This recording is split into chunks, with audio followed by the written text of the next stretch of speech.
Evening to everyone, good evening to all of you. कैसे हो? Hi, hello. तबीयत तो ठीक नहीं है पर ठीक है, चलो वो तो एक दूसरा पार्ट है। बट कैसे हो सब लोग?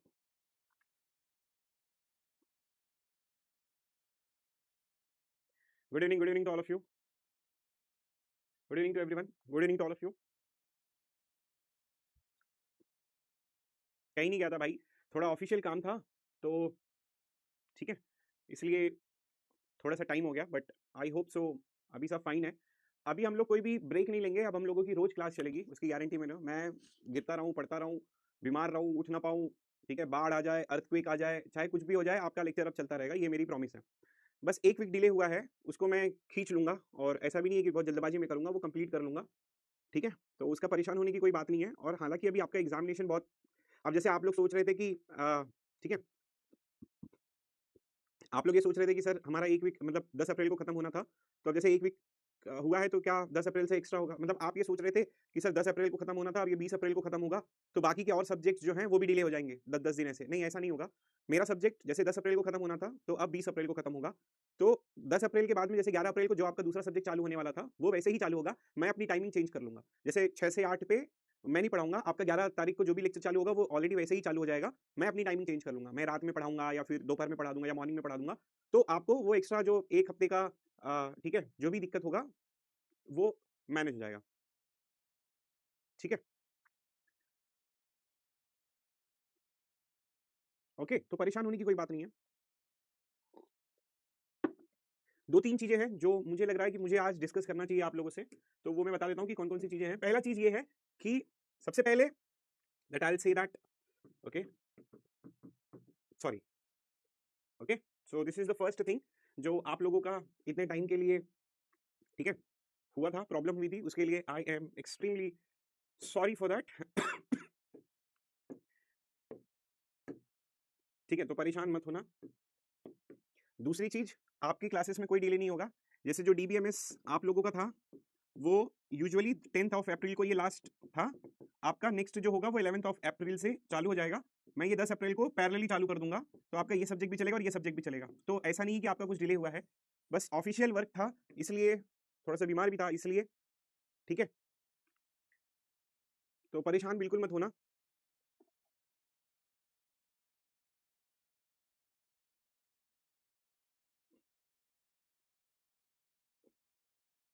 ओके, और रही बात प्रैक्टिस शीट की, प्रैक्टिस शीट एक्चुअली पूरा ही ऑफिस जो था वो बेसिकली बिजी था, तो मैंने प्रैक्टिस शीट जो थी वो दी थी टाइप करने के लिए, वो अभी तक बेसिकली हुई नहीं है। तो मैं क्या करूंगा, मैं कल और वेट करूंगा, अगर कल भी प्रैक्टिस शीट टाइप होके नहीं आई है तो मैं खुद बैठ के चैट जीपीटी के थ्रू कन्वर्ट करके टाइपिंग फॉर्मेट में मैं आप लोगों को कल प्रोवाइड कर दूंगा। तो कल तक का और वेट कर लो, कल मैं आप लोगों को फाइनल दे दूंगा, ठीक है। हाँ ठीक हूँ मैं, शुभम। अरे हेल्थ क्या, कल कल कल रात को मैं 4 बजे आया हूँ, तो सोया भी नहीं हूँ, बट ठीक है, चल रही है, क्लास चल रही है,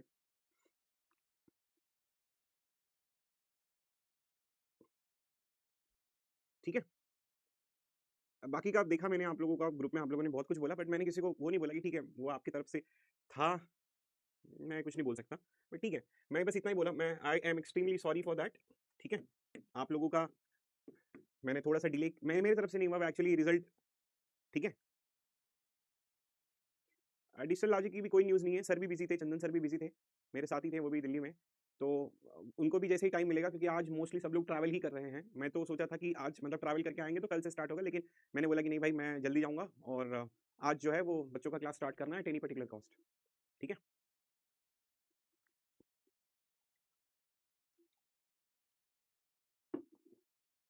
रिजल्ट बहुत अच्छा था। अब देखो जो बच्चे, अब जिनका रिजल्ट आया था उनको भी तो छोड़ना नहीं है ना, उनको भी तो गाइड करना है, ठीक है। और उनको भी तो बताना, जैसे आप लोग पढ़ोगे, आपका जब रिजल्ट आएगा तो जब आप भी सेलिब्रेशन में आओगे, तब आप बोलोगे कि क्या भाई आप हमारा साथ छोड़ दोगे, तो नहीं छोड़ेंगे ना आपका साथ भी। तो बस वही बात है। तो इट वॉज जस्ट थोड़ा ज़्यादा हो गया एक हफ्ते का, बट ठीक है। आई थिंक अगर ये सारी चीज़ें अगर आप लोग माफ़ कर दो तो हम लोग कंटिन्यू कर सकते हैं, ठीक है। चलें, स्टार्ट कर लें।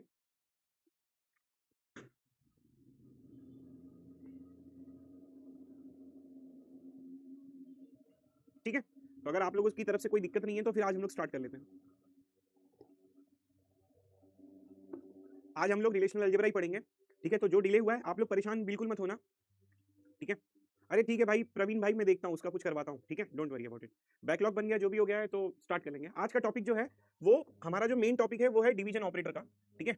डिवीजन डिवीजन में भी बहुत सारा प्रॉब्लम होती है, तो ट्राई करेंगे कि इसको भी आज जो है वो कंप्लीट करने के लिए कोशिश करेंगे, क्योंकि ये भी एक बहुत ही टफ टॉपिक है और बहुत ज़्यादा प्रॉब्लम क्रिएट करता है।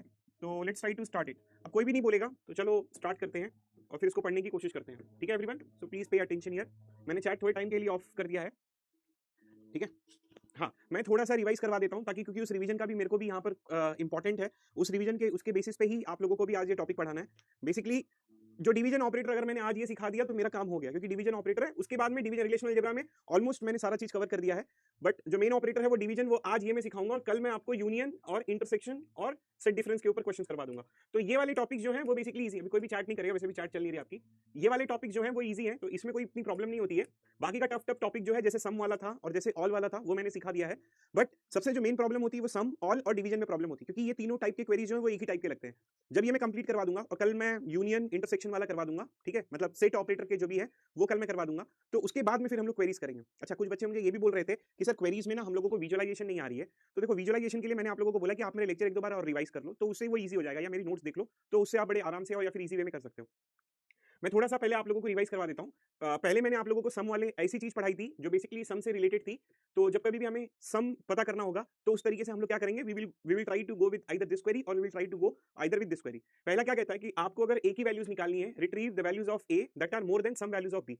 अब जैसा कि मैंने आप लोगों को पढ़ाया था कि कहीं पर भी हमारे पास में सम होगा, तब हम लोग क्या यूज़ करेंगे, ठीक है? हम लोग जो है वो इस तरीके की कंडीशन जो है वो यूज़ करेंगे। या तो हम लोग ऐसा करके और फिर सिलेक्शन कंडीशन डालेंगे। तो अगर आप देखोगे तो क्रॉस प्रोडक्ट वाला, जैसे ये वाली कंडीशन जो है, ये क्रॉस प्रोडक्ट वाली कंडीशन है। क्रॉस प्रोडक्ट करते हैं, R dot A is greater than S dot B वाला कर लेते हैं, या फिर आप ज्वाइन लेके, कंडीशनल ज्वाइन लेके R dot A is greater than S dot B. ये दोनों सेम ही है, मतलब या तो आप ये वाली क्वेरी लिखो या तो आप ये वाली क्वेरी लिखो। मेरे को थोड़ा सा टाइम देना, जो बच्चों को जिनको आता है उनके लिए तो ईजी है, बाकी जिनको नहीं आता है, क्योंकि एक्चुअल पेज जो है पढ़ाने का वो कल पकड़ेगा। आज तो थोड़ा रिवीजन करना और डिवीजन पढ़ना है, तो इसके ऊपर फोकस करो। जैसा कि मैंने आपको बताया था कि हमें क्या करना है, हमें रिट्रीव करनी है। जहां कहीं पर भी रिट्रीव ए की वैल्यू लिखी होगी तो हमें ये समझ जाना है कि हमें प्रोजेक्शन यूज करना है, क्योंकि प्रोजेक्शन जो है वो हमें रिट्रीव करके देता है। और ये वाली कंडीशन सिलेक्शन की होती है। ये क्या कहता है कि हमें ए की वैल्यू निकालो, ए की वैल्यू ऐसी होनी चाहिए that are more than some values of B. अब इसका मैं थोड़ा सा विजुअलाइजेशन दे देता हूँ कि लेट्स कंसीडर कि मेरे पास में एक रिलेशन है आर का। आर एक रिलेशन है जिसमें कुछ ए की वैल्यूज दी हुई है, और एक रिलेशन दूसरा ऐसे जिसमें सम बी की वैल्यूज दी हुई है। अब अगर ए में मैं यहाँ पर लिखता हूँ कि which is nothing but 10, 20 and then 30 and then 40, और यहाँ पर ये एक रिलेशन आर है और उसके साथ में एक रिलेशन जो है वो एस का दिया हुआ है, और एस के साथ में हमारे पास में क्या दिया हुआ है, बी दिया हुआ है, और इसमें मैंने 15 हो गया या फिर 25 हो गया या फिर 35 हो गया, ठीक है। ये ऐसा हो गया। तो जब आप ए क्रॉस बी करते हो, मैं थोड़ा सा फिर से बताना चाहूंगा क्योंकि गैप आ गया है काफी टाइम का। तो जब आप आर क्रॉस ए करते हो, आर क्रॉस एस करते हो, तो हर एक एलिमेंट, मतलब पहला जो है वो 10 जो है वो 15 के साथ में भी आएगा, और 10 जो है वो 25 के साथ में भी आएगा, और 10 जो है वो 35 के साथ में भी आएगा। फिर आपका 20 जो है वो 15 के साथ में आएगा, 20 जो है वो 25 के साथ में आएगा, और 20 जो है वो 35 के साथ में भी आएगा। फिर 30 जो है वो 15 के साथ में भी आएगा, और 30 जो है वो 25 के साथ में भी आएगा, और 30 जो है वो 35 के साथ में भी आएगा, और 40 जो है वो 15 के साथ में आएगा, और 40 जो है वो 25 के साथ में आएगा, और 40 जो है वो आपका 35 के साथ में भी आएगा, ठीक है। और उसके बाद में हमने क्या कंडीशन यूज किया है, हम लोगों ने क्रॉस प्रोडक्ट कर लिया। अब इस क्रॉस प्रोडक्ट के बाद में हमने सिलेक्शन कंडीशन डाल दी कि R dot A should be greater than S dot B. तो क्या होना चाहिए, ये ग्रेटर होना चाहिए। अब अगर ये ग्रेटर होगा तो हमें ट्रू और फॉल्स की कंडीशंस लगानी है यहाँ पर, ठीक है। ये विजुअलाइजेशन है। अब जैसे 10 is greater than 15, so this statement is false. 10 is greater than 25, false false. 20 is greater than 15, ये ट्रू है। 20 is greater than 25, no. 20 is greater than 35, no. 30 is greater than 15, yes. 30 is greater than 25, yes. 30 is greater than 35, no, ठीक है। 40 is greater than 15, 25 and 35। तो अगर आपको देखोगे तो आपको वैल्यूज जो मिल रही है वो ये मिल रही है। एक तो ये यहाँ पर मिल रही है, फिर 13 और ये मिल रहा है, और फिर ये मिल रहा है, और फिर आपको ये वाली वैल्यूज मिल रही है। उसके बाद में आप क्या कंडीशन लगा देते हो, ये करने के बाद में you are using the projection on A. जब आप ए की वैल्यूज निकालोगे तो एक आंसर आपको 20 आ जाएगा, दूसरा 30, तो रिपीट नहीं करता है, दो बार आएगा, मतलब एक ही बार लिखना, और 20, 30, 40 ये आपको ए की वैल्यूज दे दिया। तो इसमें हमने क्या बोला, या तो आपको मैंने विजुअलाइजेशन दे दिया है, या विजुअलाइजेशन के साथ में 20 इज ग्रेटर देन 15 तो ये एक सेलेक्ट कर देगा, 30 इज ग्रेटर देन 15, 25 तो ये एक सेलेक्ट कर देगा, 40 इज ग्रेटर देन 15, 25 एंड 35 तो ये सेलेक्ट कर देगा। तो मैंने आप लोगों को बताया था कि जहां कहीं पर भी सम होगा तो सम के साथ में हमारे साथ में कंडीशन दी होती है। जहां कहीं पर भी सम होगा we will try to use this condition. या तो आप ये वाली कंडीशन यूज कर लेते हो, या तो आप क्या करते हो, आर इनटू एस करके and then you will try to put this particular condition. दोनों का मैंने क्वेरीज लिख दिया, ठीक है। ये वाली पहली कंडीशनल वाली सिलेक्शन वाली पहले क्रॉस प्रोडक्ट करके ये कर लो, या तो ज्वाइन करके ये कंडीशन लगा दो, दोनों बोथ आर सेम थिंग। इसका विजुअलाइजेशन मैंने क्लियरली यहाँ पर दे दिया। तो सम आएगा तो हम क्या करते हैं, हम ये वाला क्वेरीज यूज करते हैं, ये वाला या तो ये वाला, ठीक है। अब ये हमें सम देता है, साथ में कंडीशन होती है। जैसे एग्जांपल के लिए retrieve the employee ID who salary is less than some employee is a salary of a department number 5। तो पहले क्या किया, एम पे से डिपार्टमेंट नंबर 5 लिया, इनको रीनेम कर दिया, तो एम्प्लॉय आईडी आई हो गया, ई नेम नेम एन हो गया, salary is S, department number is D, rename कर दिया, क्रॉस प्रोडक्ट किया, उसके बाद में salary is less then S, salary is less then, क्योंकि डिफरेंशिएट कर दिया तो salary is less then S. या तो आप इस तरीके से कर सकते हो या तो डायरेक्टली ज्वाइन करके employ dot salary is less then S, तो ये कर दो। तो ये क्या रिट्रीव करेगा, ये उन एम्प्लॉयज की सैलरी रिट्रीव करेगा विच इज लेस देन। अगर यहाँ पर लेस देन होगा तो ये कंडीशन आएगी, और अगर सम होगा तो आपके पास में ये वाली कंडीशन आएगी। So you have to retrieve the employee IDs of those employee whose salary is less than of those some employees who are working in department number 5। अब कभी कभी यहाँ पे सम की जगह पर ऑल आ जाता है आपके पास में, ठीक है। तो जब मैंने ऑल का भी कंडीशंस आप लोगों को बता दिया है, एक और देख लेते हैं कि retrieve the female student whose age is more than the age of some male student whose age is more than, ठीक है। मोर देन मतलब it should be greater, and some का मतलब है कि हमको ये वाली कंडीशन जो है वो यूज करनी है। तो यहाँ से जेंडर मेल निकाला है, रीनेम किया है, और यहाँ से जेंडर फीमेल निकाला है। उसके बाद में ज्वाइन करने के बाद में इनकी एज जो है वो ज्यादा होनी चाहिए लड़कों की एज, मतलब लड़कियों की एज ज्यादा होनी चाहिए लड़कों के एज के साथ में, और फिर एसआईडी को प्रोजेक्ट कर दिया, ठीक है। तो ये हो गया। अब फिर हमने ऑल वाली कंडीशंस भी लिखी थी, ऑल वाली कंडीशंस भी देख लेते हैं। ऑल वाली कंडीशंस में ये था कि retrieve the values of A that are more than every values of B. अब हमारे पास में सम नहीं है, अब हमारे पास में ऑल है। अब अगर मुझे मोर देन ऑल चाहिए, ठीक है, मोर देन ऑल चाहिए, तो इसका मतलब क्या होगा कि टोटल होना चाहिए माइनस लेस देन और इक्वल टू सम होना चाहिए, ठीक है, ये कंडीशन होनी चाहिए। So values of attribute A those are less than और इक्वल टू सम, सम हमें पता है। अब अगर सम आ गया और कंडीशंस आ गई, सम चाहिए कंडीशन चाहिए, तो ये यूज कर लिया, यहां से ए रिट्रीव कर लिया और टोटल में से मैंने माइनस कर दिया। तो मुझे क्या आ गया, retrieve the A values of R that are more than every values of B. तो ये क्या कर रहा है, एवरी वैल्यू बी की, हर एक वैल्यू बी की से ज्यादा दे रहा है, ठीक है। तो मैंने ये कंडीशन भी बताई थी आपको कि ग्रेटर देन ऑल होगा तो क्या करना होगा, that should be total minus less than और इक्वल टू सम, ठीक है। अब ध्यान देना, यहां पर अगर मेरे को ग्रेटर देन ऑल चाहिए तो मैं क्या करूंगा, टोटल माइनस, ठीक है, टोटल माइनस लेस देन और इक्वल टू सम, और सम के साथ में कंडीशन जो भी दी होगी। फिर अगर ग्रेटर देन ऑल चाहिए तो मैं क्या करूंगा, टोटल माइनस, ठीक है, लेस देन सम करूंगा। और ये कंडीशंस मुझे किसकी देती है, ये कंडीशंस मुझे मैक्सिमम सैलरी या मैक्सिमम कोई भी चीज निकालने के लिए देता है। क्योंकि फॉर एग्जांपल अगर आप ग्रेटर देन और इक्वल टू, क्योंकि कुछ बच्चों का डाउट था कि ये मैक्सिमम क्यों नहीं निकाल के देगा, ये मैक्सिमम क्यों निकाल के देगा, क्योंकि अगर आप बोलोगे कि भाई 10 20 30 40 में से मैक्सिमम कौन सा है, ऐसा हो सकता है कि सेम एक ही टेबल पे आप रिट्रीव करना चाहो, तो इसलिए ये मैक्सिमम देता है। अगर लेस देन ऑल होगा तब हम लोग क्या लिखेंगे, then we will write down total minus, ठीक है, टोटल माइनस लेस देन और सॉरी ग्रेटर देन और इक्वल टू सम, ये कर लेंगे। और लेस देन और इक्वल टू ऑल होगा तब हम लोग क्या करेंगे, टोटल माइनस एंड, ठीक है, total minus greater then some, ये यूज कर लेंगे। तो ये हमने कंडीशन लगाई थी, और ये हमको मिनिमम सैलरी देगा या फिर मिनिमम कंडीशन देगा, ये मैक्सिमम और मिनिमम। इसके इसके क्वेश्चन जो हैं वो मैं कल करवाऊंगा आप लोगों को, मतलब ऑलरेडी हमने तो क्वेश्चंस कर ही रहे हैं, क्वेश्चंस की हमें प्रॉब्लम नहीं है, बट स्टिल, ठीक है। अब जैसे एग्जांपल के लिए यहाँ पर ये था कि retrieve the employee ID who salary is less than, who salary is less than मतलब ये है, एवरी का मतलब क्या हो गया, ऑल हो गया।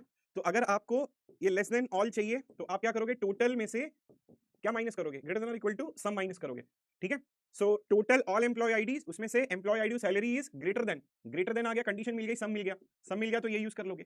फिर यहाँ पे क्या किया है, एम्प्लॉय लिखा है, ज्वाइन किया है, कंडीशन डाला है, कंडीशन किसकी डाला है, ग्रेटर देन और इक्वल टू की कंडीशन डाला है, डिपार्टमेंट नंबर 5 लिखा है, डिपार्टमेंट नंबर 5। सो पहले ये कैलकुलेट करना, who salary is greater than equal to some employee salary of department number 5।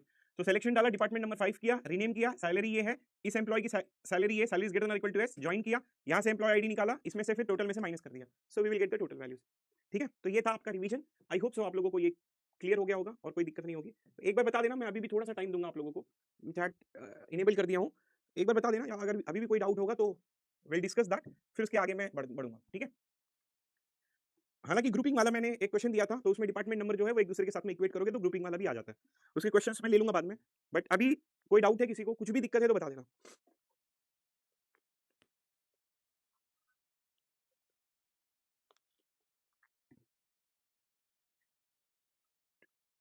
ठीक है, मैं आपको 2 मिनट का टाइम देता हूँ, मैं आपको पूरा 2-3 मिनट का टाइम देता हूँ, ठीक है।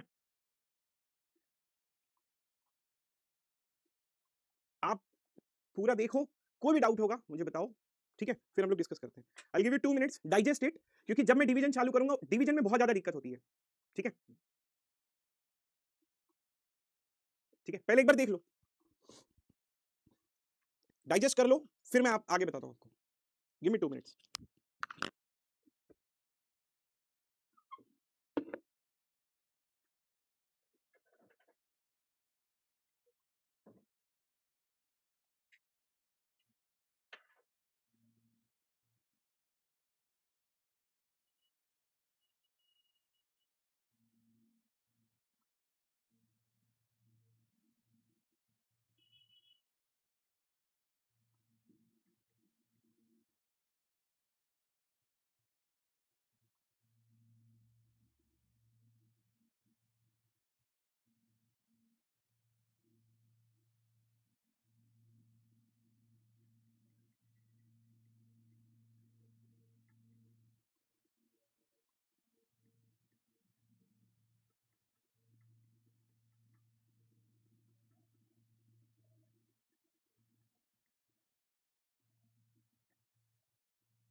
ठीक है, yes you can rename the table, ठीक है, you can rename the individual attributes, और यू कैन रीनेम द क्या कहते हैं कि आप टेबल को भी रीनेम कर सकते हो, ठीक है, आप जो है वो कॉलम को भी रीनेम कर सकते हो, या तो कुछ कुछ कॉलम को भी रीनेम कर सकते हो, ठीक है।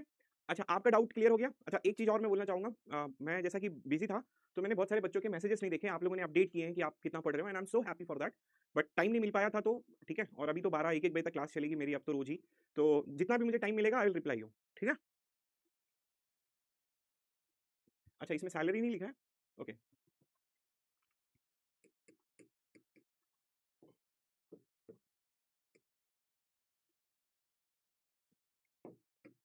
एक मिनट देना बस।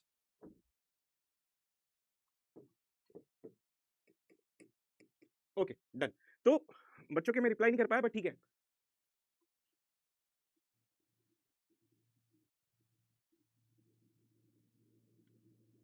अरे भाई, मैसेज करके मैं सीन कर दिया क्योंकि बिजी था भाई, मैं सामने से बोल रहा हूँ कि मेरे को टाइम नहीं मिला, बट अभी जितना भी टाइम मिलेगा I will try to reply to each and every student, ठीक है। ओके, चलो, अच्छा हुआ कि कुछ कुछ बच्चों का बैकलॉग भी क्लियर हो गया। अब मैं यहाँ पर, अब मैं आगे जा रहा हूँ और मैं अभी आप लोगों को, ठीक है, आज का टॉपिक पढ़ाने वाला हूँ, और आज का टॉपिक जो है वो डिवीजन है। अगर देखा जाए कि डिवीजन होता क्या है, ठीक है, पहले तो डिवीजन के बारे में बात करते हैं, और कौन से टाइप की क्वेरी जो है वो आपको डिवीजन करवा के देगी। हालांकि भाई, हमने रिलेशनल अलजेब्रा, आप प्रैक्टिस के क्वेश्चंस की बात कर रहे हो, मैंने पहला जो टॉपिक था उसमें बहुत सारे क्वेश्चंस करवाए थे प्रैक्टिस के लिए। रिलेशनल अलजेब्रा हमारा 2 ही 3 लेक्चर हुआ था, फाउंडेशन बना ही नहीं था, फिर बीच में हमारा रिवीजन आप लोगों ने डिमांड करना चालू कर दिया, तो मैंने डीकंपोजिशन का रिवीजन करवा दिया था आपको लास्ट क्लास में। तो एक्चुअल देखा जाए तो आज क्वेरी स्टार्ट हो रही है, तो इसकी प्रैक्टिस में करवा दूंगा, तो आप परेशान मत होना। बस ये है कि एक पेशेंस अपना मत लूज करना, और वॉरियर का जो सबसे बड़ा ये होता है, जो सबसे बड़ा गिफ्ट होता है एक वॉरियर का या फिर एक स्टूडेंट का, वो होता है पेशेंस, ठीक है। तो पेशेंस मत लूज करना, मैं हूं, मैं पढ़ाऊंगा, और जिस दिन मैं बोलूं कि आज मेरा डीबीएमएस कंप्लीट हो गया है, उस दिन आप मेरे को बोलना कि सर आपने ये चीज नहीं पढ़ाई, आपने ये चीज नहीं पढ़ाई, आपने कम प्रैक्टिस करवाई है, तब मैं सुन लूंगा। मैंने अभी सिर्फ एक टॉपिक कंप्लीट किया है, दूसरे टॉपिक में एंटर करते ही हमारी प्रॉब्लम्स आ गई, तो उसको भी थोड़ा सा साइड करते हैं, बार बार डिस्कस नहीं करते हैं। हालांकि चलो, डिवीजन के बारे में बात करते हैं। डिवीजन भी बहुत इंपॉर्टेंट टॉपिक है, डिवीजन के ऊपर भी क्वेश्चन आते हैं।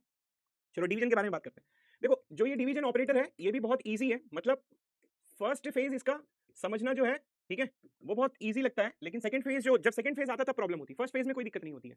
डिवीजन ऑपरेटर को या तो हम लोग इस तरीके से रिप्रेजेंट करते हैं, किताबों में लिखा होता है, या तो हम लोग इस तरीके से रिप्रेजेंट करते हैं। अब ये डिवीजन ऑपरेटर होता क्या है, और ये कौन से टाइप की क्वेरीज हमें निकाल के देता है। डिवीजन ऑपरेटर को अगर समझना है तो पहले मैथमेटिक्स का डिवीजन ऑपरेटर समझो। 5 या फिर अगर मैं लिखूं कि 15 डिवाइडेड बाई 3, तो आप क्या लिखते हो, आंसर में लिखते हो 5। Basic mathematics division. या ऐसा क्यों होता है, क्योंकि आप 5 इंटू 3 करते हो और 3 आ जाता है, तो आप इसको और इसको कट कर देते हो, और आंसर में आपके पास में क्या आता है, 5 आता है। यही है आपका डिवीजन ऑपरेटर, बेसिक मैथमेटिक्स अगर देखा जाए। बट यहाँ पर रिलेशनल अलजेब्रा में क्वेरीज में हमें कैसे डिवीजन ऑपरेटर वर्क करता है वो हम कैसे सीखेंगे। मतलब दो चीजें हैं बेसिकली, इस पूरे डिवीजन को मैं 3 पार्ट में डिवाइड करूंगा। पहले तो अंडरस्टैंडिंग, ठीक है, पहले इसकी कॉन्सेप्ट समझना है कि डिवीजन वर्क कैसे करता है, हाउ इट वर्क्स, ठीक है, जिसको मैं अंडरस्टैंडिंग बोलूं, या तो मैं बोलूंगा कि how it works, how it works, ठीक है। दूसरा, वेयर टू यूज इट, ठीक है, वेयर टू यूज मतलब किस टाइप की क्वेरीज, टाइप ऑफ क्वेरीज, ठीक है, टाइप ऑफ क्वेरीज, किस टाइप की क्वेरीज में ये यूज होता है, ये थर्ड है। और जो सबसे क्रिटिकल वाला पार्ट है, with other operator, with other operator, ठीक है, विद अदर ऑपरेटर। मैं ये चाहता हूं, अगर मेरे को 45 मिनट लगेगा डिवीजन में, मैं 1 घंटे डिवीजन पढ़ाऊंगा, लेकिन अगर आज आपने डिवीजन नहीं सीखा, तो ये डिवीजन वाला जो क्वेरीज है ये आपको हमेशा लॉन्ग लास्टिंग ही रहेगा, फिर कभी समझ में नहीं आएगा, ठीक है। 3 टॉपिक है, मतलब डिवीजन को मैंने 3 पार्ट में डिवाइड किया है। पहले तो अंडरस्टैंडिंग की हाउ इट वर्क्स, दूसरा where to use it, which type of queries requires the division operator, और लास्ट वन की अंडरस्टैंडिंग विद अदर ऑपरेटर। ये वाला सबसे ज्यादा टफ होता है, क्योंकि जब डिवीजन को मैं दूसरे ऑपरेटर के साथ में रिलेट करूंगा, ठीक है। तो ये दो तो बड़ा इजी है, ये वाला समझोगे तो सबसे पहले इसमें समझने में कोई दिक्कत नहीं होती है, लेकिन जब आप ये समझ जाओगे तब ये इसमें प्रॉब्लम आएगी। मतलब जैसे ही आप ये समझोगे आपको लगेगा अरे ये नहीं आया मेरे को, तो मैं एक एक स्टेप बताऊंगा, पहले ये बताऊंगा, ये बताऊंगा और ये बताऊंगा। चलो स्टार्ट कर लेते हैं। पहले how it works, division work कैसे करता है, उसके लिए मैंने बेसिक कॉन्सेप्ट निकाला कि अगर 15 डिवाइडेड बाई 3 है तो इसका आंसर होता है 5। ये क्यों होता है, बेसिकली बेसिक मैथमेटिक्स ये कहता है कि 5 इंटू 3 लिख दिया, 3 and 3 get cancelled, and then the answer you are getting is 5। बस यही है डिवीजन ऑपरेटर। हाँ, यही है डिवीजन ऑपरेटर। अब इसको यहाँ पर टपल में ये कैसे कैलकुलेट करके देता है, चलो वो हम लोग बात करते हैं। अब जैसे एग्जाम्पल के लिए, डिवीजन को समझने के लिए मैं एक टेबल बनाता हूं। टेबल ये है कि एक मेरे पास में रिजल्ट का टेबल है, ठीक है, रिजल्ट का टेबल है जिसमें नेम लिखा हुआ है, एंड लेट्स कंसीडर कोर्स लिखा हुआ है, ठीक है, या फिर नेम लिखा हुआ है और कोर्स आईडी लिखा हुआ है, या कोर्स नेम लिखा हुआ है, एक एग्जाम्पल के लिए, ठीक है। दूसरा, कोर्स करके एक दूसरा टेबल है, दो अलग अलग टेबल है, एक रिजल्ट का टेबल है जिसमें नाम के साथ में कोर्स नंबर लिखा हुआ है, और कोर्स में कोर्स नेम दिया हुआ है, ठीक है, या तो कोर्स आईडी ले लो अगर आपको कोई दिक्कत ना हो तो, ठीक है। तो एक एक यहाँ पर टेबल है जहां पर एक रिजल्ट है, जहां पर स्टूडेंट आईडी है और कोर्स आईडी है, और कोर्स लिखा हुआ है, कोर्स आईडी है, तो इसका जो प्राइमरी की होगा ये दोनों होगा, और कोर्स का प्राइमरी की सीआईडी होगा। फॉर एग्जाम्पल के लिए इस कोर्स में 3 कोर्सेस है, फिजिक्स, केमिस्ट्री और मैथ्स। अब रिजल्ट आया तो यहाँ पर जो स्टूडेंट 1 है, स्टूडेंट 1 जो है वो पास हो गया फिजिक्स में, स्टूडेंट 1 जो है वो केमिस्ट्री में भी पास हो गया, और स्टूडेंट 1 जो है वो मैथमेटिक्स में भी पास हो गया। So PCM, P for physics, C for chemistry and M for maths. Student 2 जो है, ठीक है, वो सिर्फ केमिस्ट्री में पास हुआ है, और स्टूडेंट 3 जो है, या फिर स्टूडेंट 2 जो है वो फिजिक्स और केमिस्ट्री दोनों में पास हुआ है, और स्टूडेंट 3 जो है वो सिर्फ मैथमेटिक्स में पास हुआ है। ये टेबल की रिप्रेजेंटेशन है, ठीक है, ये टेबल की रिप्रेजेंटेशन है। तो यहाँ पर मैंने क्या बोला कि एक कोर्स का टेबल है जिसमें सीआईडी लिखा हुआ है, फिजिक्स, केमिस्ट्री एंड मैथ्स। एक रिजल्ट आया, रिजल्ट में स्टूडेंट आईडी और कोर्स आईडी दोनों लिखा है मैंने, स्टूडेंट 1, स्टूडेंट 1। अब स्टूडेंट 1 जो है फिजिक्स में भी पास हो गया, स्टूडेंट 1 केमिस्ट्री में भी पास हो गया, स्टूडेंट 1 मैथ्स में भी पास हुआ है, स्टूडेंट 2 जो है वो फिजिक्स में पास हुआ है, स्टूडेंट 2 जो केमिस्ट्री में पास हुआ है, और स्टूडेंट 3 जो है वो मैथ्स में पास हुआ है। ये रिजल्ट का टेबल है, वो कोर्स का टेबल है। अब सबसे पहले कि आपका ये काम कैसे करता है। अब एग्जाम्पल के लिए अगर मैं रिजल्ट, ठीक है, रिजल्ट जिसमें एसआईडी है, ठीक है, और सीआईडी लिखा हुआ है, या फिर मैं अगर ऐसे लिख दूं, ठीक है, कि SID and CID of result, ठीक है, डिवाइडेड बाय ऑफ सीआईडी। इसको जरा ध्यान से देखना, ये बेसिकली कैसे काम कर रहा है कि पहले मैं प्रोजेक्ट कर रहा हूं एसआईडी और सीआईडी को, कहां से, रिजल्ट से, फिर मैं प्रोजेक्ट कर रहा हूं सीआईडी को कोर्स के साथ में, ठीक है। ये मैंने डिवीजन ऑपरेटर लगा दिया, न्यूमरेटर आपका ये है, डिनोमिनेटर आपका ये है। तो अब क्या होना चाहिए, ये सीआईडी और सीआईडी कैंसिल आउट होना चाहिए, सेम एस 5 × 3 डिवाइडेड बाय 3 के हिसाब से। अभी मैं क्वेरीज पे नहीं जा रहा हूं कि कहां पर क्वेरीज किस तरीके से काम करती है, अभी मैं सिर्फ आपको ये सिखा रहा हूं कि ये वर्क कैसे करता है, ये डिवाइड कैसे करता है। तो अगर आपको देखा जाए तो आप ये मान के चलो कि एसआईडी और CID divided by course ID लिखा हुआ है। अब ये कोर्स आईडी आपका क्या है, पीसीएम लिखा हुआ है यहाँ पर, ठीक है, पीसीएम लिखा हुआ है। तो बेसिकली ये क्या करता है, ये पूरा जो चंक है वो जाता है और सर्च करता है कि मैं किसके साथ में डायरेक्टली प्रेजेंट हूं। तो अब ये पीसीएम जो है वो डायरेक्टली यहां पर प्रेजेंट है, तो ये S1 S1 S1, ठीक है, ये S1 S1। तो कहने का मतलब है कि ये सीआईडी और ये सीआईडी आपका क्या होता है, इट गेट्स कैंसिल्ड। ये कैंसिल कब होता है, जब पूरा पीसीएम का चंक जो है वो यहां पर मैच हो जाता है, ठीक है। अब पूरा पीसीएम का चंक जो है वो यहां पर मैच हो जाता है, तो एक प्रोजेक्शन आपको निकाल के देता है S1 का। अब ये वाले में जाना, इसमें देखोगे तो ये S2 जो है वो सिर्फ फिजिक्स में पास हुआ है, S2 जो है वो सिर्फ केमिस्ट्री में पास हुआ है, S2 जो है वो फिजिक्स में पास हुआ है, S2 जो है वो केमिस्ट्री में पास हुआ है, तो वो पूरा पीसीएम का चंक इसमें मैच नहीं हो पाता है, तो this will not become the answer. अब वो पूरा पीसीएम जो है वो इसमें मैच नहीं हो पाता है, so it will not become the answer. तो सर आप ये कहना चाहते हो कि ये पूरा चंक हमको मैच करना है, हाँ पूरा चंक मेरे को मैच करना है। अगर एग्जाम्पल के लिए मैं अगर सिर्फ पीसी लिखा होता, एक जस्ट फॉर केस, टेबल को ज्यादा सोचना नहीं है, सिर्फ अगर यहाँ पर पीसी होता, तो ये वाला चंक पीसी के साथ मैच करके S1 आंसर देता, और यही वाला चंक पीसी के साथ में मैच करके फिर आपका आंसर S2 भी हो जाता। बट अभी फिलहाल के लिए यहाँ पर एमबी लिखा हुआ है, तो ये पूरा का पूरा चंक पीसीएम, मतलब आप ये मान के चलो कि ये इसके साथ में कोलैबोरेट करता है और ये देखता है कि कौन सा आंसर है इसके साथ में। या अगर इसको दूसरे तरीके से मैं समझाने की कोशिश करूं तो हम लोगों ने क्या लिखा है, हम लोगों ने प्रोजेक्ट किया है एसआईडी को और फिर सीआईडी को, कहां से, रिजल्ट के साथ में। पहले मैं आपको बता रहा हूं कैसे काम करता है, फिर मैं आपको क्वेरीज पे ले जाऊंगा। और फिर हमने क्या लिखा है, सीआईडी लिखा है, किसका, कोर्स का। तो आप ये मान के चलो कि ये नीचे जो है वो पहले पीसीएम ले लेता है, ठीक है, ये पीसीएम ले लेता है, और ऊपर जो है, ठीक है, ये पीसीएम जो है वो बेसिकली S1 के साथ में आ रहा है। तो ये पूरा चंक जो है, अगर ये पूरा का पूरा चंक साथ में अगर मैच होगा तो जाके आंसर आपको ये S1 लेके आ जाएगा, ठीक है। मतलब S1 with physics, S1 with chemistry. और दूसरा अगर आप देखोगे तो S2 जो है वो सिर्फ P और C के साथ में है, तो ये वाला इसको डिवाइड नहीं कर पाता है, ठीक है, क्योंकि इसकी वैल्यू कम है। और तीसरा जो है वो S3 जो सिर्फ और सिर्फ केमिस्ट्री मैथ्स में पास हुआ है, ठीक है, S3 सिर्फ मैथ्स में अगर यहाँ पर पास हुआ है, तो ये देखोगे, ठीक है, ध्यान से सुनते रहना बस, ये S3 जो है वो S3 जो है वो सिर्फ मैथ्स में पास हुआ है, तो ये वाला भी इसको डिवाइड नहीं कर पाता है। कहने का मतलब जब आप ये चीज करते हो, ये हालांकि मैंने टेबल के फॉर्मेट में नहीं लिखा है, बट ये समझने के फॉर्मेट में लिखा है, तो ये वाला पीसीएम जब भी किसी के साथ में मैच होगा तो वो आंसर में आपको ये वाला टेबल दे देगा, मतलब ये वाला वैल्यू क्या करेगा, अब ये एसआईडी, सीआईडी और सीआईडी आपका कैंसिल आउट हो जाएगा। So at the end you will get the result of SID from this result, ठीक है, ये इसका आंसर होगा। और फिर आपको क्या मिलेगा, आंसर में एसआईडी मिलेगा, और एसआईडी में सिर्फ आपको आंसर S1 मिलेगा। मतलब अगर सीआईडी और सीआईडी मैच हो गया तो आपको आंसर में एसआईडी आ जाएगा, जो एसआईडी मैंने प्रोजेक्ट कर रहा है किससे, रिजल्ट के साथ में।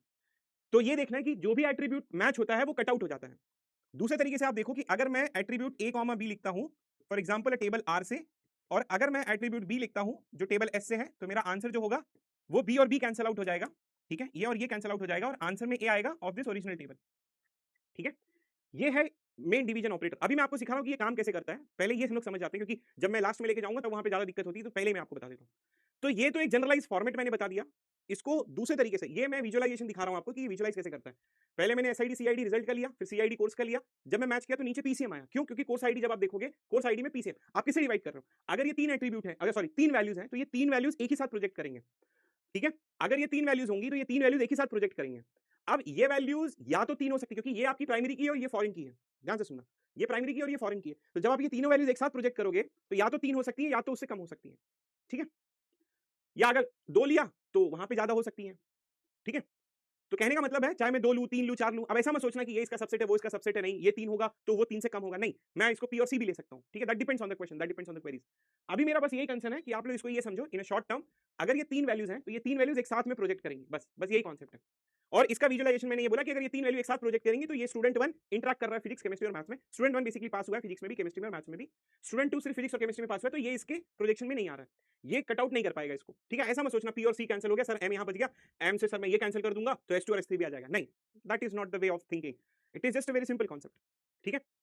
तो ये 3 और 3 मैच हुआ, आंसर में आपको S1 आ गया, ठीक है। इतना क्लियर हो गया, पूरा विजुअलाइज कर लो, बहुत ही सिंपल तरीके से पढ़ाया मैंने, and I hope that you will get to know that,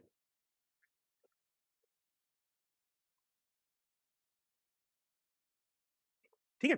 अब आप ये सोचो, अगर आपने ये चीज समझ ली है जो मैंने अभी आप सॉरी अगर आपने ये चीज समझ ली है तो अब आप ये देखो कि ये आंसर क्या देना चाहता है, what exactly it is trying to give the answer, ये कौन सा आंसर देना चाहता है। अब अगर मैं बोलूं कि डिवीजन ऑपरेटर यूज क्यों हो रहा है, अगर आप देखोगे तो आप प्रोजेक्ट कर रहे हो पीसीएम एक साथ में, ठीक है, मतलब ये पूरी वैल्यूज आप एक साथ में प्रोजेक्ट कर रहे हो और डिवाइड कर रहे हो यहाँ पे, ठीक है।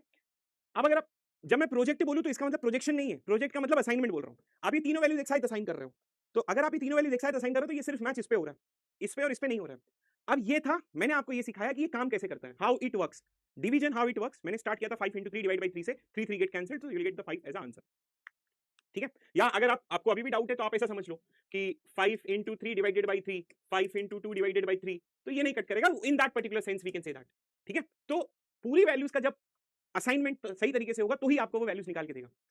अब अगर आप देखोगे तो ये बेसिकली किस टाइप की क्वेरीज के लिए यूज हो रहा है, ठीक है, किस टाइप की क्वेरीज के लिए यूज हो रहा है।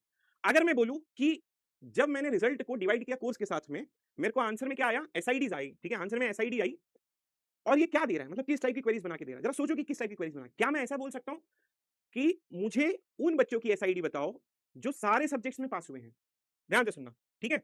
रिट्रीव द एसआईडी ऑफ दो students, retrieve SIDs of those students who passed in all courses। ओ, अब प्रॉब्लम यहां पर ये आ रही है ऑल की, ठीक है, मतलब यही बात हो गई। मतलब अगर किसी 4 साल के बच्चे को मैं बुलाऊं और उस 4 साल के बच्चे को वो टेबल दिखाऊं और मैं बोलूं कि भाई इसका जो आंसर निकल के आ रहा है वो सिर्फ और सिर्फ S1 निकल के आ रहा है, तो वो बोलेगा अच्छा हाँ यार सही बोल रहे हो, ये अगर प्रोजेक्ट करवा रहे हो एक ही साथ में, ये पूरा असाइनमेंट करवा रहे हो एक ही साथ में, तो आंसर S1 निकल के आ रहा है, S2 और S3 नहीं निकल के आ रहा है, तो बेसिकली डिवीजन का यूज क्या हो रहा है। अब मैं सेकंड पार्ट में चले गया, हाउ इट वर्क से सेकंड पार्ट में चलेगा कि कहां पे किस टाइप की क्वेरीज में यूज होता है। अब एक्चुअली यहां पर आपका लेवल 2 का डाउट शुरू होगा, थर्ड पार्ट में जाऊंगा तो लेवल 3 का डाउट शुरू होगा, सारा डाउट क्लियर करूंगा। अब लेवल 2 का डाउट है, मतलब 4 साल के बच्चे को मैं बुलाऊंगा, बोलूंगा इधर आ भाई, इस चीज को मैंने इससे डिवाइड किया और आंसर में सिर्फ S1 आ रहा है, तो बोलेगा अच्छा रुको मेरे को ऑब्जर्व करने दो, S1 जो है वो फिजिक्स में भी पास हुआ है, केमिस्ट्री में भी पास हुआ है, मैथ्स में भी पास हुआ है। S2 और S2, ये जो S2 है वो फिजिक्स और केमिस्ट्री में पास हुआ है, मैथ्स में नहीं पास हुआ है। S3 जो है वो सिर्फ और सिर्फ मैथ्स में पास हुआ है। Okay, I understood. तो आप ये कहना चाहते हो कि मेरे को उन बच्चों की एसआईडी चाहिए जो सारे सब्जेक्ट में पास हुए हैं, तू समझ गया, हाँ तू समझ, ये समझ गया, ठीक है। आप भी आई थिंक समझ गए ना, 4 साल से बड़े ही हो आप, ठीक है। Okay, just 1 minute, 1 minute.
ठीक है, ओके।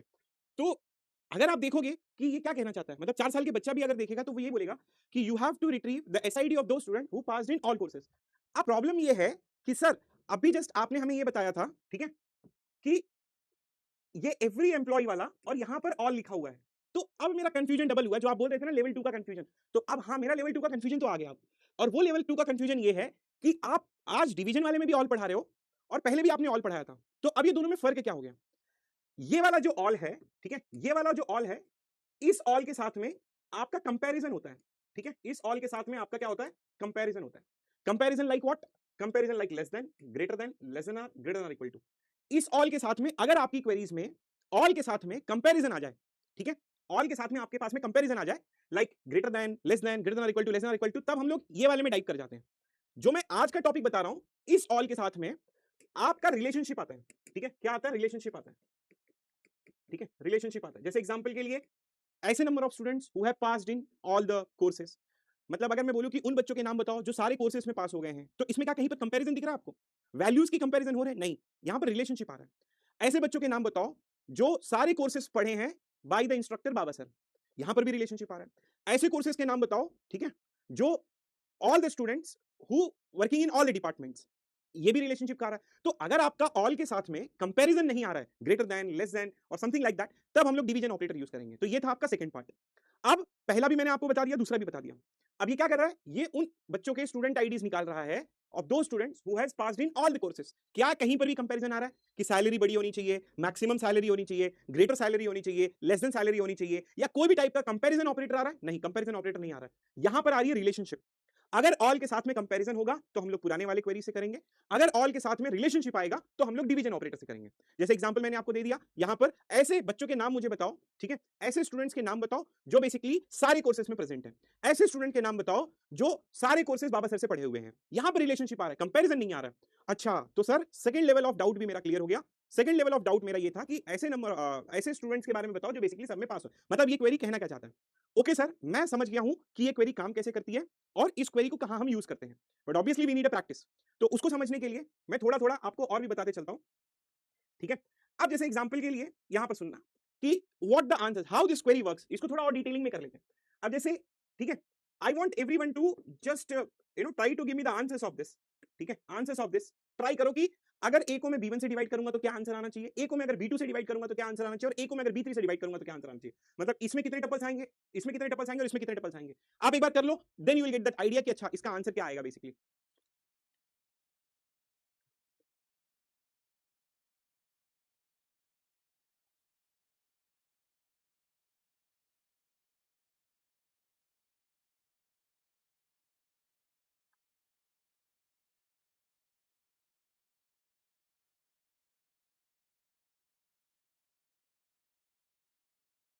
ठीक है, मैं चाहता हूं आप गलत करो, कोई दिक्कत नहीं है, कोई प्रॉब्लम नहीं है।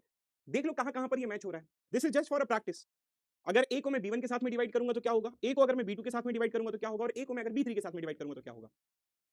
आप एक बार अगर देख लोगे then you will get that idea कैसे काम करता है। उसके ऊपर मैं क्वेश्चंस दे दिया, मैंने आपको क्वेरीज भी बता दी कि किस टाइप की क्वेरीज में यूज होगा। अब वो क्वेरीज भी हम लोग आगे पढ़ेंगे, that's a different part.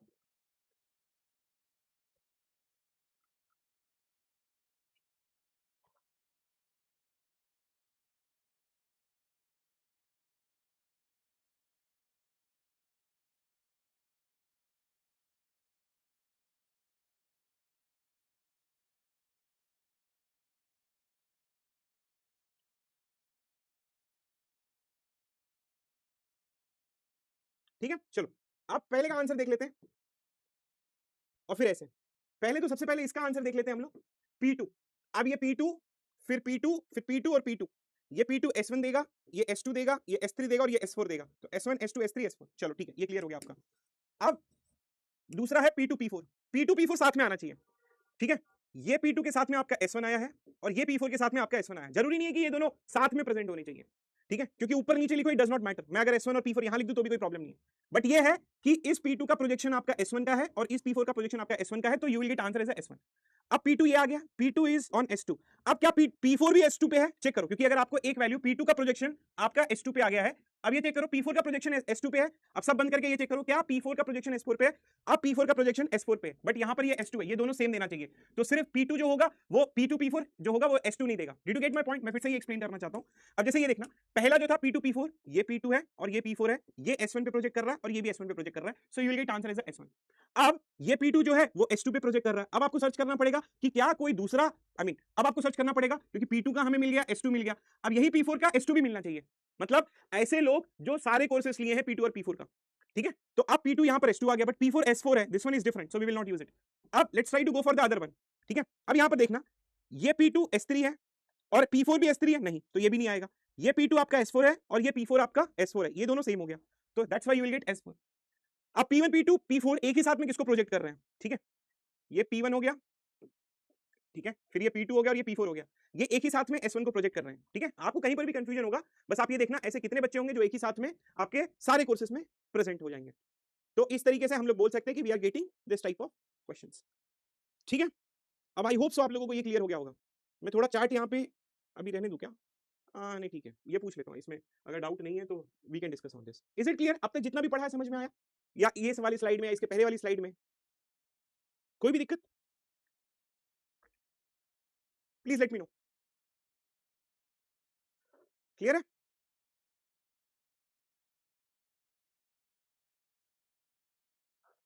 Okay, done. I think सबका ही क्लियर है, किसी को भी, ठीक है? हाँ, चार्ट अगर बंद रहेगा तो क्लियर ही है, तब कोई दिक्कत नहीं है। चलो ठीक है, ये आपका क्लियर हो गया। अब मैंने आपको ये बता दिया कि ये काम कैसे करता है, तो आपको जब भी कभी डाउट होगा तो आप मेरा पुराना वाला एग्जांपल ले सकते हो कि ऐसे कितने बच्चे जो सारे कोर्सेज में पास हुए हैं, ठीक है? कोई दिक्कत नहीं है, मैंने आप लोगों को यहां पर बता दिया है सिंपल तरीके से। अब जैसे ये retrieve the SID enrolled in every course of course relation, every course मतलब ऑल कोर्सेज, ठीक है? तो अब मेरे पास में एनरोल में एसआईडी सीआईडी है और कोर्स सीआईडी है। अब ये C1 C2 C3 है, सेम ही एग्जांपल है, इंस्टेड ऑफ C1 मैंने ये एग्जांपल इसलिए नहीं लिया क्योंकि आप कंफ्यूज हो गए। ये C1 C2 C3 ये एक ही साथ में इसका प्रोजेक्शन दे रहे हैं S1 का, so my answer will become which is nothing but the CID and that will become the S1। अब ये C1 है बट C2 भी है, C3 नहीं है, सो S2 will not become the answer, ये सिर्फ C1 है, सो S3 will also not become the answer. Yes sir, easy है ये तो, डिवीजन वाला ऑपरेटर, कोई दिक्कत नहीं है इसमें, हाँ कोई दिक्कत नहीं है, कोई प्रॉब्लम नहीं है।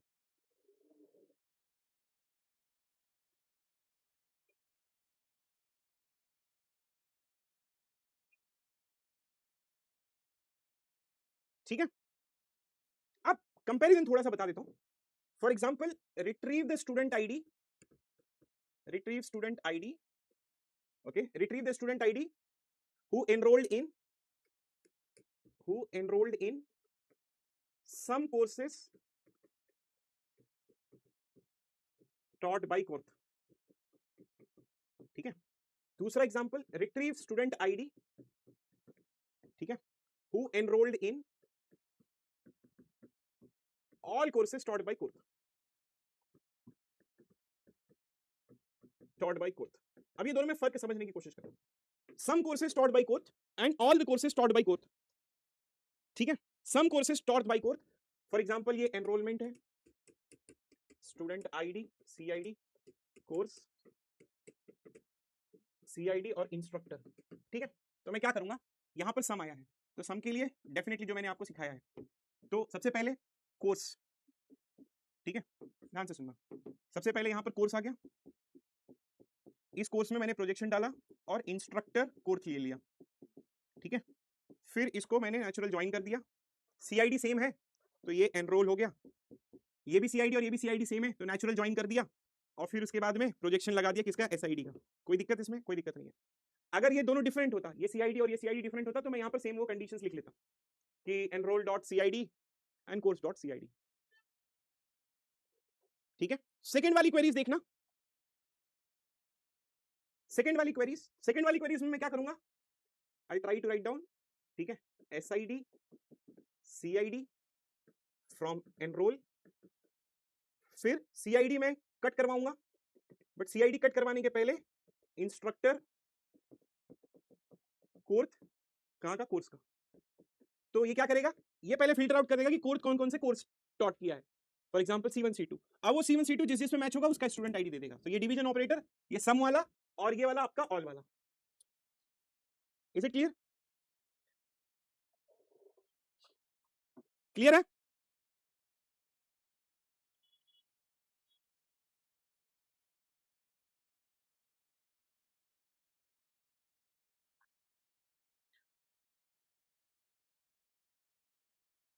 कोई दिक्कत नहीं होनी चाहिए।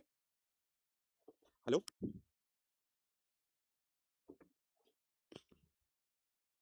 ठीक है, इसमें तो कोई प्रॉब्लम नहीं है आपका।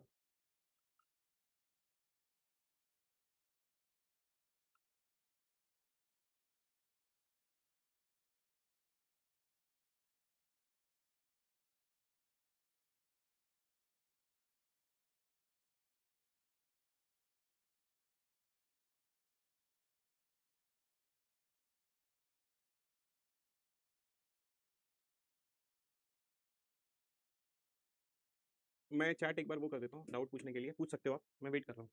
अभी तो इजी इजी चल रहा है ब्रो, अभी तो अभी का दिक्कत नहीं है मेरे को आज की चिंता नहीं है, कल की चिंता है। बता देना सब लोग, क्लियर है, कोई डाउट नहीं है ना किसी को?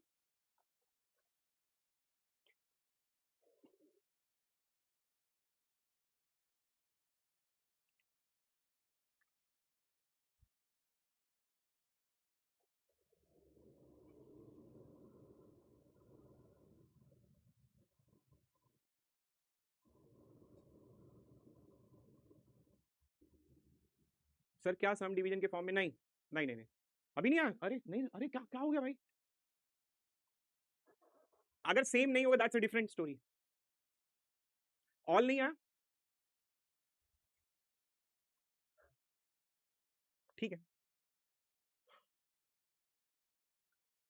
अभी भी डाउट है?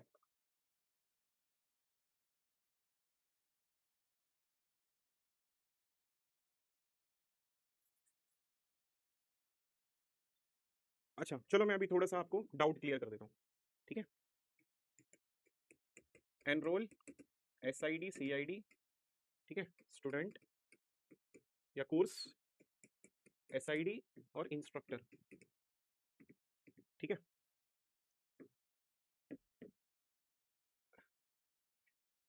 अच्छा ये enrol, CID SID, course CID instructor,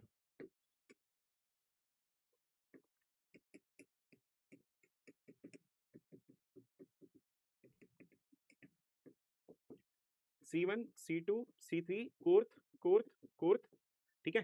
for example C2 नवाते ने भी पढ़ाया है कोर्स, C3 किसी और ने पढ़ा, चलो मैंने पढ़ा दिया। फॉर एग्जाम्पल के लिए student number 1 C1, student number 2 C1, student number 3,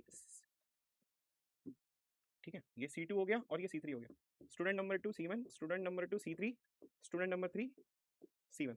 let's consider ये है। अब पहला ना सम के लिए जाते हैं, ठीक है। जब हम लोग सम करते हैं तो सम में हम क्या करते हैं? नेचुरल ज्वाइन यूज करते हैं।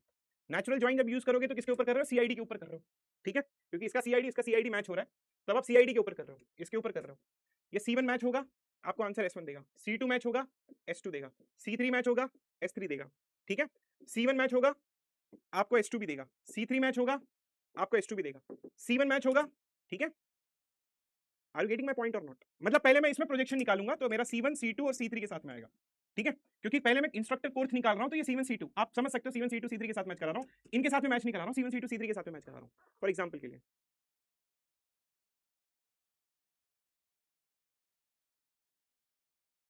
ये क्या है? Some courses taught by the instructor. अब अगर मैं यही बोलूं कि ऐसे कितने स्टूडेंट हैं जो सारे कोर्सेज कोर्स से पढ़े हुए हैं, तो C1 C2 C3 का ये आ जाएगा, ठीक है। आई थिंक मैंने ये मिस्टेक किया यहाँ पे, it has to be student number 1, ठीक है।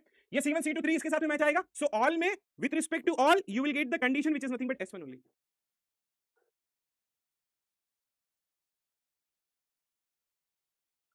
क्लियर है या डाउट है? हाँ तो सब में कंडीशनल ज्वाइन ही यूज कर रहा हूं। Do you have a doubt?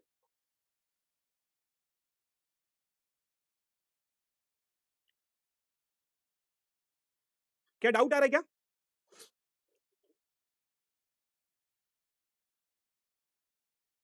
ठीक है, चलो मैं ना थोड़ा और विजुलाइज करवा देता हूँ, ओके जस्ट वेट। मैं दूसरा टेबल ले लेता हूँ, पहले सम का विजुलाइजेशन कराता हूँ, ठीक है। यहाँ पर देखना, बोलना मत कुछ भी। Retrieve the student ID of, retrieve the student ID of those students who enrolled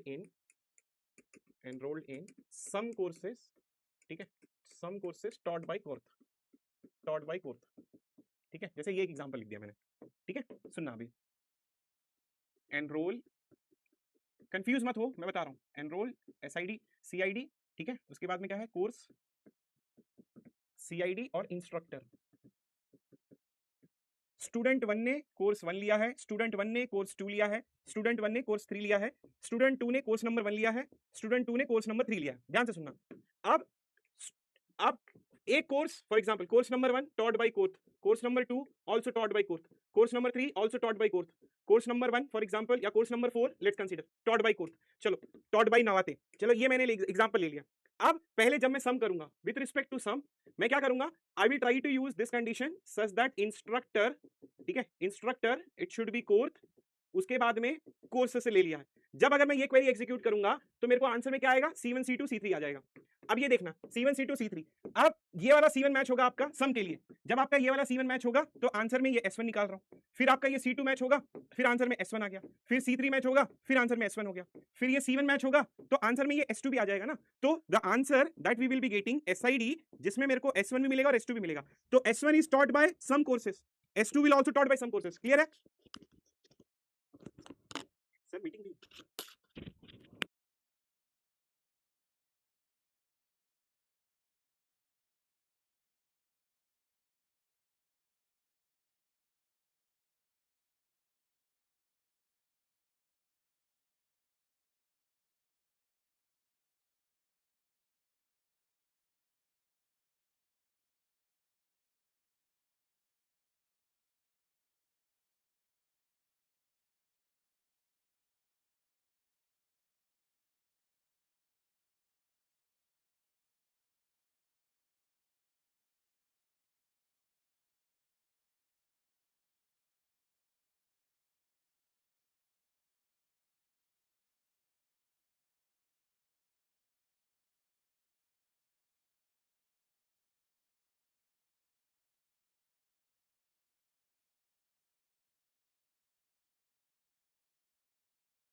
hello hello hello, आ गया आ गया आ गया आ गया आ गया, हाँ hello hello hello hello hello hello hello hello hello hello hello hello hello, आ गया।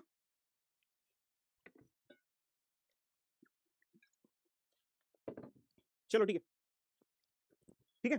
तो सम कोर्सेज में मैं कंडीशनल जॉइन यूज कर रहा हूं, और कंडीशनल की जगह पर क्या है, बेसिकली यहां पर ये enroll.cid और post.cid लिखने की कोई जरूरत नहीं है, वो ऑटोमेटिकली सेम एट्रीब्यूट नेम है तो वो ले रहा है। यहां पे कोई दिक्कत? ठीक है, डिस्कनेक्ट हो गया था रिसीवर के साइड के साथ में।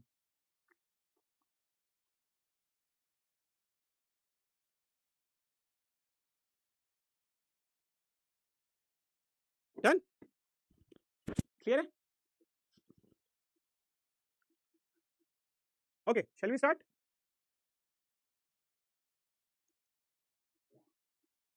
शैल वी स्टार्ट? ठीक है, ओके। तो मेरा पॉइंट ये है, चैट ऑफ करता हूं, मेरा पॉइंट ये है कि retrieve the student ID who enrolled in all courses taught by the course. तो अब अगर यहां पर देखोगे तो all courses taught bye course, पहला मैं यहां पर क्या कर रहा हूं, प्रोजेक्शन लगा रहा हूं। ठीक है, प्रोजेक्शन लगाया इंस्ट्रक्टर बाय कोर्स, तो कोर्स का प्रोजेक्शन लगाया, सॉरी सिलेक्शन लगाया कोर्स का, तो ये तीन C1 C2 C3। अब अगर मैं डिवाइड करूंगा तो ये C1 C2 C3 C1 C2 C3 एक साथ में यहां पर असाइनमेंट करेंगे एंड आंसर में S1 आएगा। मतलब ऐसा कौन सा स्टूडेंट है जो सारे कोर्सेज पढ़ा है, ठीक है, तो उस हिसाब से हम क्या बोलेंगे, C1 C2 C3, C1 C2 C3 match होगा, so the answer will get as क्या आएगा, आंसर में S1 आएगा। तो इसका जो आंसर निकल के आएगा that it will become S1, और इसका जो आंसर निकल के आएगा वो आपका S1 भी आएगा और S2 भी आएगा। ठीक है, ये दोनों में फर्क है, वहां पर आपको सॉरी यहां पर आपको S1 और S2 दोनों आ जाएंगे, लेकिन ये वाले में, अरे भाई मैं कहां चले जा रही है, ठीक है, इस वाले में आपको जो है वो सिर्फ S1 आएगा। क्यों S1 आएगा? क्योंकि S1 जो है वो सारे कोर्सेज पढ़ के रखा है। This is the difference between the all courses and this. Okay, समझ में आ गया? अभी डिवीजन ऑपरेटर समझ में आ गया सब लोगों को? ठीक है, done everyone, is it clear?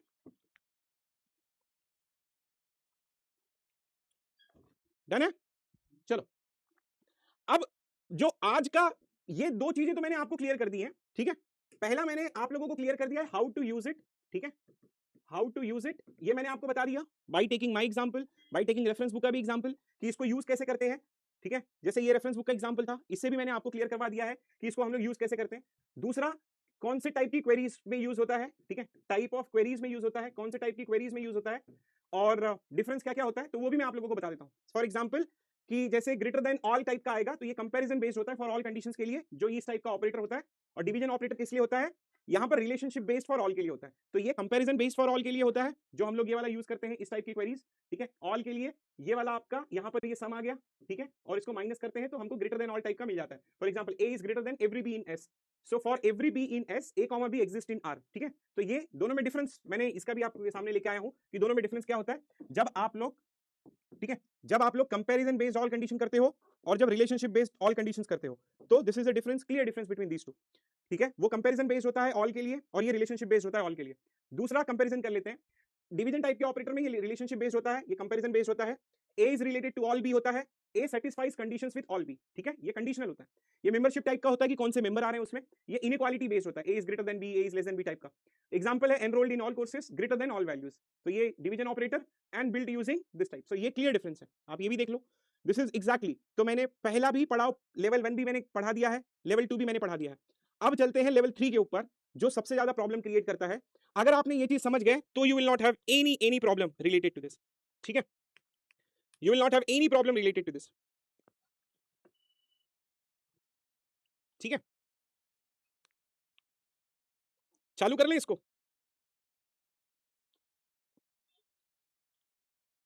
ठीक है, ये देख लो। इन शॉर्ट अगर आपको याद पता करना होगा तो डिवीजन जो होगा that should be relationship based, और ये जो होता है ये कंपैरिजन बेस्ड होता है। This is one type of expression, जरूरी नहीं कि सारे में यही है, बट ये एक टाइप का एक्सप्रेशन। ओके, अब चलते हैं वापस इसके ऊपर, ये दो चीज तो क्लियर हो गई हमारी। अब चलते हैं वापस इसके ऊपर।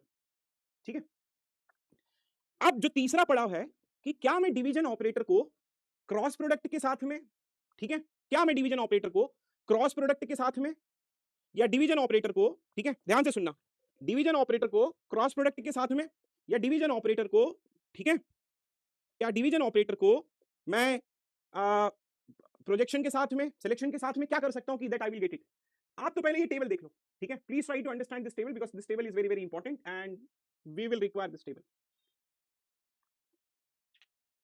क्या यही, अच्छा मेरा इसमें आंसर क्या हो रहा है, ध्यान से सुनना, ठीक है, what is the answer that I am getting it. So the answer that I am getting it is basically the SID and that SID is S1. मैं अगर रिजल्ट को ऐसे कौन से बच्चे हैं जो फिजिक्स केमिस्ट्री मैथ्स में एक ही साथ ऑल कोर्सेस में पास हुए हैं and then the answer you are getting is PCM. ध्यान से सुनना. अब मैं ऐसा क्या कर सकता हूं कि मैं आंसर में S1 लेके आऊं. ट्राई कर, सोचो इसको, try to understand this, how I can do it. अगर मैं सारी पॉसिबिलिटीज में से, ध्यान से सुनना, अगर मैं सारी पॉसिबिलिटीज में से सम वाली पॉसिबिलिटीज अगर मैं माइनस कर दूं, ठीक है, सारी पॉसिबिलिटीज में से सम वाली अगर मैं पॉसिबिलिटीज माइनस कर दूं, तो can I get all the courses taught by that. क्या मैं ऐसा कर सकता हूं? सारी possibilities. Okay, let's try to understand this point so that I will get it. Everyone please try to make it very sure, please try to understand this. Next जो मैं पढ़ाने वाला हूं ये सबसे ज्यादा टफ है and it will create a problem for you. So please एक बार जरा सुन लेना मेरी बात और फिर ध्यान से समझने की कोशिश करना. ठीक है, तो समझ में आएगा आपको. मेरा टॉपिक ये है, ठीक है, और एनरोल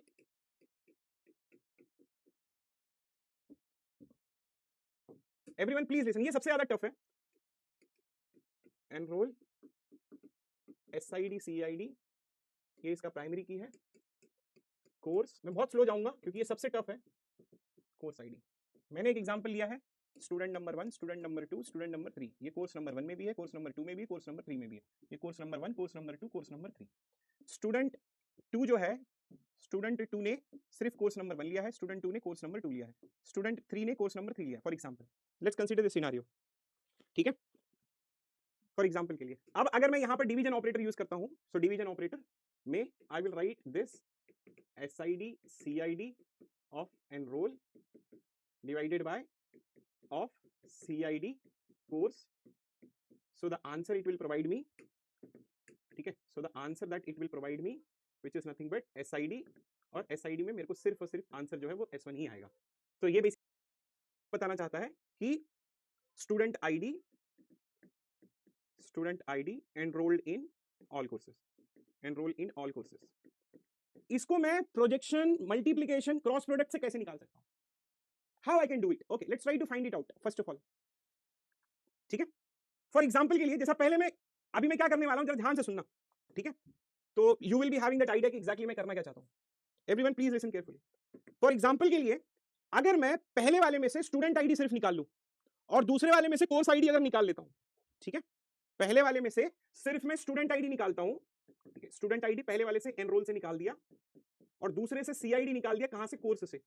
और इनका अगर मैं क्रॉस प्रोडक्ट करता हूं, ठीक है, पहले ध्यान से सुनते रहना बस, ठीक है, थोड़ा सा टफ है ये. यहां से मैं SID निकाला, ठीक है, मैं बेसिकली टोटल करने जा रहा हूं, टोटल ऑल द पॉसिबिलिटीज, ठीक है, ऑल पॉसिबल वैल्यूज, ठीक है, all the possible values. SID enrol निकाला तो क्या आया मेरे को? SID आ गया विच is nothing but S1, S2 और S3. फिर यहां से मैंने कोर्स आईडी निकाला, कहां से? कोर्स से. Then I will get CID C1, C2 और C3. ये दो चीजें आ गई मेरे को, S1, S2, S3, course ID C1, C2, C3. अब अगर मैं इनकी टोटल पॉसिबिलिटीज करूंगा, क्यों कर रहा हूं मैं बताता हूं, ठीक है, मैं बस SID और कोर्स आईडी की टोटल पॉसिबिलिटी करना चाहता हूं. अब अगर मैं SID और CID की टोटल पॉसिबिलिटीज करूंगा, what I will get it, everyone please try to pay attention, what I will get it, that is my main connection, that is the main thing that I just want to. आप tension मतलब आपका note save है, यहां पर save है वो already, ठीक है. अब अगर मैं इनका मल्टीप्लिकेशन करता हूं, basically I just want to find out the total possibilities. So the total possibilities that I can get it, कि अगर मैं SID एनरोल से उठा लूं और CID अगर मैं कोर्स से उठा लेता हूं, then I will get all the possibilities. मतलब S1 C1 के साथ में, कहने का मतलब है कि S1 C1, S1 C2, S1 C3, S2 C1, S2 C2, S2 C3, S3 C1, S3 C2 और S3 C3. ठीक है, अगर इस चीज को, ठीक है, ध्यान से देखना, अगर ये मेरा टोटल पॉसिबिलिटीज है, ठीक है, क्या ये मेरा टोटल पॉसिबिलिटीज है? यस, टोटल पॉसिबिलिटीज है. इस टोटल पॉसिबिलिटीज को मैं अगर माइनस करता हूं पहले वाले से, एनरोल से, SID CID which is nothing but enrol, तो देखो क्या होता है माइनस करने पे. मतलब S1 C1 वो वाली वैल्यूज लिख रहा हूं, S2 C2, S3 C3, S2 C1, S2 C2 और S3 C3. कहां कहां पर मैच हो रहा है पहले वो देख लो. ठीक है, सबसे पहले I try to match it. S1 C1 C2 C3, ठीक है, S1 C2 C1 C3, तो ये आपका यहां पर मैच हो जाएगा S1 C1, ठीक है, उसके बाद में S1 S2 S3. Okay, S1 C1 आपका मैच हो गया. फिर S2C2 ये आपका मैच हो गया, फिर S3C3, फिर S3C3 मैच हो गया, फिर S2C1 मैच हो गया, फिर S2C2, आई थिंक ये रिपीट हुआ क्या, S1 S2 S3 S2 S2 S3, okay कोई बात नहीं, S1 S2 S3 C1 C2 C3, S2 ने कोर्स 1 लिया, S2 ने भी कोर्स 2 लिया, S3 ने कोर्स लिया, तो यहाँ पे रिपीट क्यों हो रहा है, S2C1 S2C2 S2C3 S3C1 S3C3 यहाँ हो गया, S2C2 यहाँ पर हो गया, ठीक है, और S2C2, चलो ठीक है, ये दिस थिंग नहीं, ये दो बार क्यों आ गया, S1 S2 S3 S2 S1 S3, this one is student number 1 ने, ये स्टूडेंट नंबर 1 है, okay I think I am doing some mistake here, ठीक है, स्टूडेंट नंबर 1 स्टूडेंट नंबर 1, ठीक है, चलो ये तो सारी पॉसिबिलिटीज आ गई, ये मैं वापस से लिख देता हूँ, कंफ्यूज मत होना, थोड़ा सा मिस्टेक हो गया, ठीक है, ये टोटल पॉसिबिलिटीज हो गई, S1C1 S1C2 S1C3 S2C1 S2C2 S2C3 S3C1 S3C2 S3C3, अब उसके ऊपर आते हैं, स्टूडेंट नंबर 1 ने course number 1 course number 2 course number 3 लिया, स्टूडेंट नंबर 2 ने कोर्स नंबर 1 कोर्स नंबर 2 लिया, स्टूडेंट नंबर 3 ने कोर्स नंबर 3 लिया, वापस से वाली पॉसिबिलिटी लिखता हूँ, student number 1 course 1, student number 2 1 course 2, student number 1 course 3, student number 2 course 1, student number 2 course 2, student number 3 course 3, वो एज इट इज लिख दिया हूं, and now I will be doing the minus, अगर मैं माइनस करता हूं तो देखो क्या होता है, S1C1 आर सेम, माइनस हो जाएगा, S1C2 ये भी माइनस हो जाएगा, S1C3 ये भी माइनस हो जाएगा, S2C1 ये भी माइनस हो जाएगा, S2C2 ये भी माइनस हो जाएगा, फिर S3C3 और S3C3 ये भी माइनस हो जाएगा, अब अगर इसके ऊपर मैं प्रोजेक्शन लेके आता हूं SID का, तो आई will get my answer SID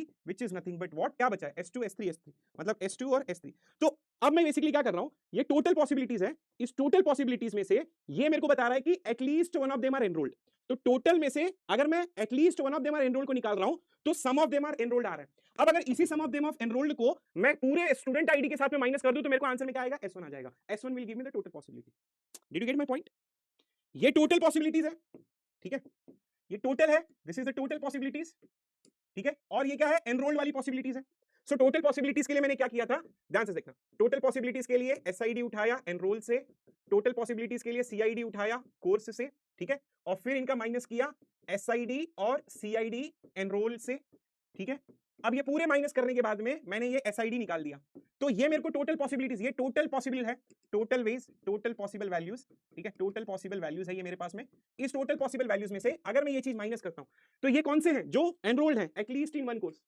at least in one course, at least in one course, ठीक है, एटलीस्ट इन वन कोर्स, तो अब टोटल में से एटलीस्ट इन वन कोर्स वाला मैं माइनस कर दूंगा, ठीक है, तो आंसर में क्या आएगा, आंसर में ये मेरे को देगा some of the courses which are enrolled in some courses, are you getting my point, this will give me the answer in some courses, अब अगर ये some courses में से मैं टोटल में से SIDs में से माइनस करूं, फॉर एग्जांपल ये एनरोल में से ये पूरा अगर मैं माइनस कर दूं, so now this whole thing will give me the result as total or all the students enrolled in student ID enrolled in all the courses,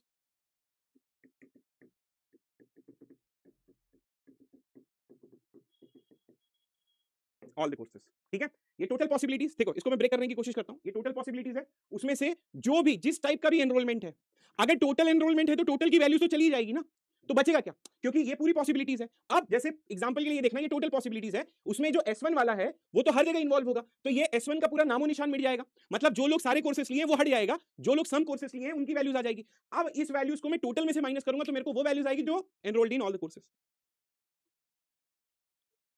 अब आपका क्वेश्चन ये होगा कि सर नेचुरल ज्वाइन से क्यों नहीं यूज करोगे, नेचुरल ज्वाइन अगर मैं यूज करूंगा तो मेरे को S1 S2 S3 दोनों देगा सम कोर्सेज के लिए, बट मेरे को S1 नहीं चाहिए, मेरे को S1 डिलीट करना है, मेरे को बेसिकली ऑल वाले इसको डिलीट करके सम कोर्सेज वाले को लेके आना है, और उस सम कोर्सेज को मैं टोटल में से डिलीट कर दूंगा तो मेरे को ऑल आ जाएगा, बेसिक फंडा ये है बेसिकली इसका, ठीक है, तो ये टोटल है और एटलीस्ट वन कोर्सेज वाले आएंगे, तो अगर टोटल में से एटलीस्ट वाला मैं कर दूंगा तो मेरे को सम कोर्सेज आएगा, उसको मैं टोटल में से माइनस कर दूंगा तो ऑल कोर्सेज आ जाएगा, this is the criteria basically,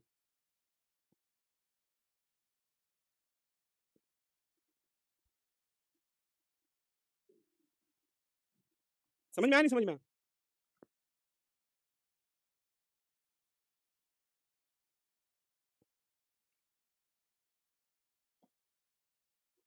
चलो डाउट देख लेते हैं आपका, चलो बताओ,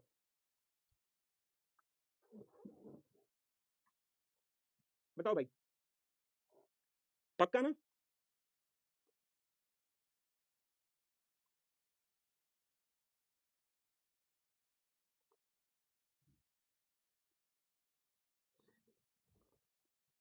नेचुरल ज्वाइन करूंगा तो नेचुरल ज्वाइन में S1 S2 S3 तीनों प्रेजेंट हो जाएंगे,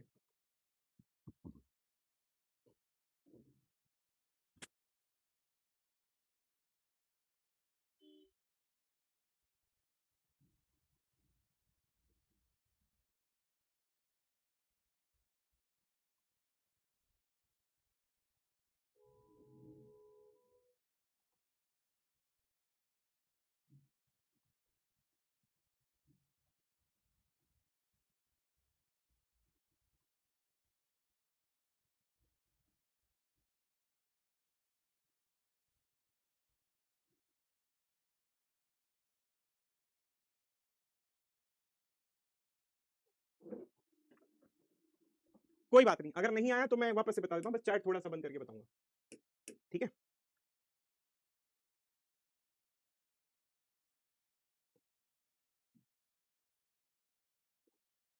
पहले इस पे चलते हैं, ठीक है। ये हमने कहां से उठाया था एग्जाम्पल, ये हमने यहां से उठाया था, ठीक है। मैंने एक एग्जाम्पल लिया था कि स्टूडेंट नंबर 1 जो है, ठीक है, यस यस मृदुल, ठीक है। देखो, एक रिजल्ट हुआ, एक एग्जामिनेशन हुआ स्टूडेंट का, और वो कोर्स लिए हैं, कोर्स में कोर्स आईडी है फिजिक्स केमिस्ट्री एंड मैथ्स। तो मेरा क्वेश्चन ये था कि ऐसे कितने बच्चे हैं जो सारे कोर्सेस में पास हुए हैं। तो हमारे पास में डिवीजन ऑपरेटर है, ठीक है, बेसिकली ये डिराइव्ड ऑपरेटर है, ठीक है। तो गेट के जो क्वेश्चन होता है वो ये मत सोचो कि आपको डायरेक्टली ये देंगे, नहीं, गेट का जो क्वेश्चन होगा उसमें वो लॉजिकल एक्सप्रेशन देंगे, और उस लॉजिकल एक्सप्रेशन से आपको समझ में आना चाहिए कि कौन सा क्वेश्चन सही है, कौन सा क्वेश्चन गलत है। तो मेरा पॉइंट ये है, सबसे पहले हम क्या करेंगे, ये हमारे पास में टेबल है, रिजल्ट एसआईडी, इसका मैं एक कॉपी क्रिएट कर लेता हूं, फिर मैं इसे आपको समझाता हूं, ठीक है।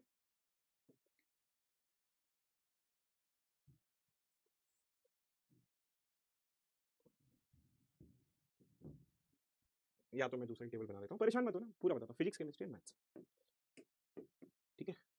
ये आपका रिजल्ट का टेबल है, जहां पर एसआईडी लिखा हुआ है, कोर्स आईडी लिखा हुआ है, फिर ये कोर्स का टेबल है, और इस कोर्स के टेबल में सीआईडी लिखा हुआ है, फिजिक्स केमिस्ट्री और मैथ्स। स्टूडेंट 1 फिजिक्स में पास हो गया है, स्टूडेंट 1 केमिस्ट्री में भी पास हो गया है, स्टूडेंट 1 जो है वो मैथ्स में भी पास हुआ है, स्टूडेंट 2 सिर्फ फिजिक्स में पास हुआ है, स्टूडेंट 2 जो है वो केमिस्ट्री में पास हुआ है, स्टूडेंट 3 जो है वो मैथ्स में पास हुआ है। फॉर एग्जांपल के लिए अगर मेरे को टोटल पॉसिबिलिटीज बनानी है तो मैं शॉर्ट फॉर्म में लिख रहा हूं। मैंने क्या किया, ये एसआईडी निकाल लिया सारी पॉसिबिलिटी रिजल्ट से, फिर कोर्स से ये निकाल लिया और इनको मल्टीप्लाई कर दिया। बेसिकली ये आएगा आपका, ठीक है। एसआईडी कहां से निकाला, रिजल्ट से निकाल लिया मैंने, इसको मैंने सीआईडी कोर्स के साथ में कर लिया, ठीक है। इससे मैंने एसआईडी निकाल लिया और इससे मैंने कोर्स आईडी निकाला। तो total possibility, student 1 physics, student 1 chemistry, student 1 maths, student 2 chemistry, student 2 maths, student 2 physics, ठीक है। स्टूडेंट 1, ठीक है, physics chemistry maths, student 2 physics chemistry maths, physics chemistry maths, फिर स्टूडेंट 3 फिजिक्स केमिस्ट्री मैथ्स। ये सारी possibilities आ गई आपके पास में। अब एक्चुअल रिजल्ट देखते हैं, ठीक है। एक्चुअल रिजल्ट में से मैंने क्या किया है, एसआईडी और सीआईडी, एक्चुअल रिजल्ट जो है वो लिख देता हूं। एक्चुअल रिजल्ट है स्टूडेंट 1 फिजिक्स में पास हुआ है, स्टूडेंट 1 जो है वो केमिस्ट्री में भी पास हुआ है, स्टूडेंट 1 मैथ्स में भी पास हुआ है, स्टूडेंट 2 फिजिक्स में पास हुआ है, स्टूडेंट 2 केमिस्ट्री में पास हुआ है, और स्टूडेंट 3 मैथ्स में पास हुआ है। अब माइनस करूंगा मैं, तो स्टूडेंट 1 पी फिजिक्स वाला, स्टूडेंट 1 फिजिक्स में पास हुआ है, स्टूडेंट 1 केमिस्ट्री में पास हुआ है, स्टूडेंट 1 मैथ्स में पास हुआ है। अब अगर देखोगे तो जो बच्चा सब में पास हुआ था उसका डेटा ही डिलीट हो गया, ठीक है, उसका डेटा ही डिलीट हो गया यहां से, और यही इसका मेन कारण है उसका डेटा को डिलीट करने का। उसके बाद में स्टूडेंट 2 फिजिक्स में पास हुआ था वो भी चले गया, स्टूडेंट 2 केमिस्ट्री में पास हुआ था वो भी चले गया, और स्टूडेंट 3 मैथ्स में पास हुआ था वो भी चले गया, क्योंकि इसमें से उसको माइनस कर रहे हैं। अब इसमें से मैं अगर प्रोजेक्शन दूं स्टूडेंट आईडी का, तो मेरे को क्या आएगा, this will give me answer as student ID, student number 2 और स्टूडेंट नंबर 3। तो ये उन बच्चों के आईडी है जो कम से कम एक सब्जेक्ट में पास हुए हैं, बट नॉट इन ऑल, ठीक है। सो this will give me not in all, okay, this will give me not in all. ये ऐसे बच्चे हैं जो मेरे को उस सब्जेक्ट में पास हुए हैं, मतलब कुछ सब्जेक्ट्स में पास हुए हैं, they are passed in some subjects but not in all, passed in some subject but not in all, passed in some subject, some subject but not in all, but not in all. अगर all होता तो क्या होता, तो ये total है ना, ये डिलीट मार देता था। समझ में आया क्या, मतलब टोटल पॉसिबिलिटीज में से एक्चुअल रिजल्ट, टोटल पॉसिबिलिटीज में से एक्चुअल रिजल्ट, जो बच्चा सब में पास है तो ये टोटल है, और ये एक्चुअल रिजल्ट है। तो जो बच्चा सब में पास है तो इसने डिलीट मार दिया, क्योंकि इसके पास में तो पूरा डेटा है। और S1 student 1 physics, student 1 chemistry, student 1 maths, ये सब में पास था, तो इसने क्या किया, ये डिलीट कर दिया, मतलब स्टूडेंट 1 चले गया। तो अब बचेंगे कौन से, वो बच्चे जो pass in some subject but not in all. अगर pass in some subject and not in all, अगर इसको मैं टोटल में से माइनस कर दूं, मतलब ये एसआईडी, ठीक है, एसआईडी ऑफ रिजल्ट, तो ये मेरे को आंसर में क्या देगा, आंसर में it will give me S1 only. So now total SIDs में से passed in some subject but not in all, so I will get answer which is nothing but S1.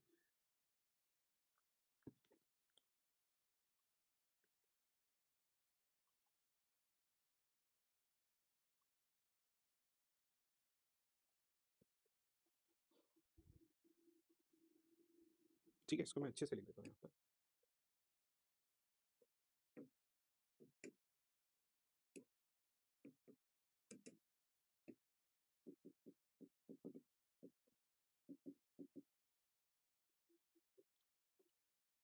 समझ में आया?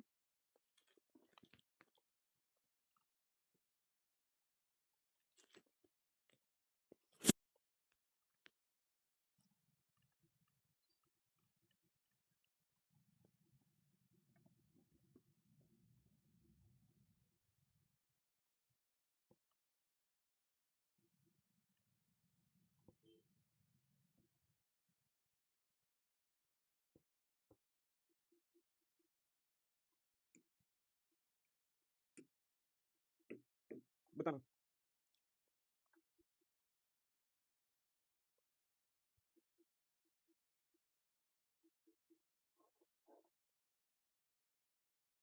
या तो ये कर सकते हो, या तो ये कर सकते हो।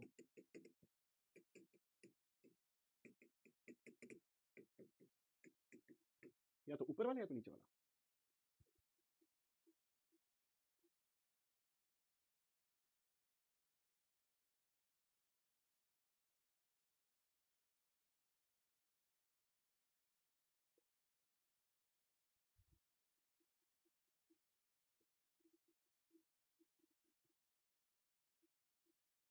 ए भाई जीएमएन तारीफ किया भाई, अरे देख लो जरा।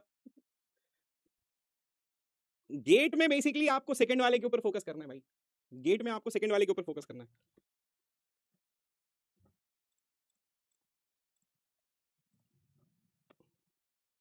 जीएमएन भाई ने मेरे को आज तारीफ किया मेरी पहली बार। I am so happy GMN भाई।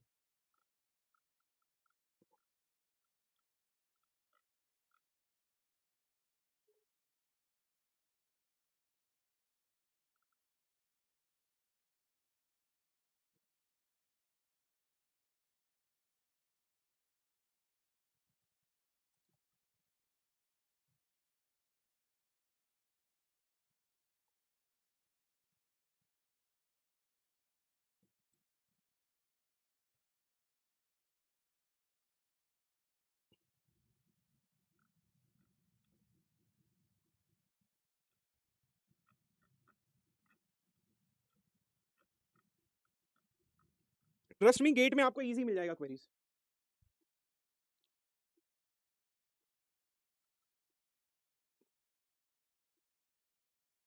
चलो अब मैं थोड़ा सा एक प्रैक्टिस का देता हूँ, ठीक है? तो आई होप सो आप लोग कर लोगे तो बहुत इजी हो जाएगा, अगर ये आ जाएगा तो आ जाएगा।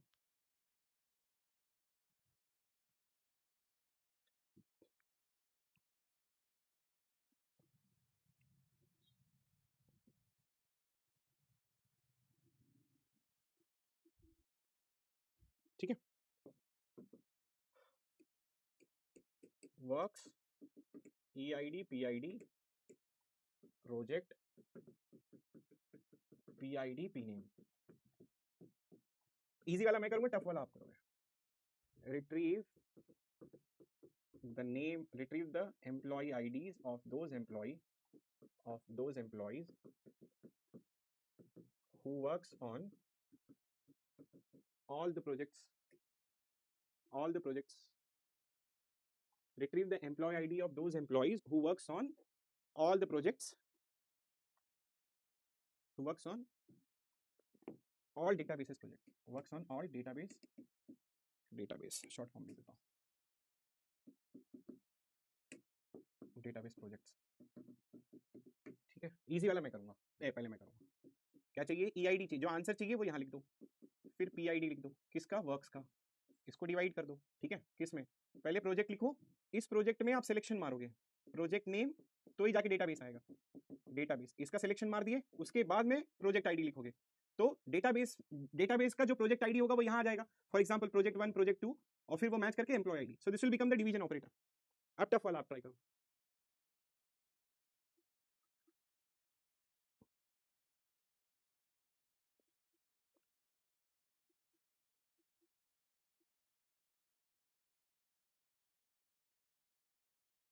ठीक है, क्या था कॉन्सेप्ट?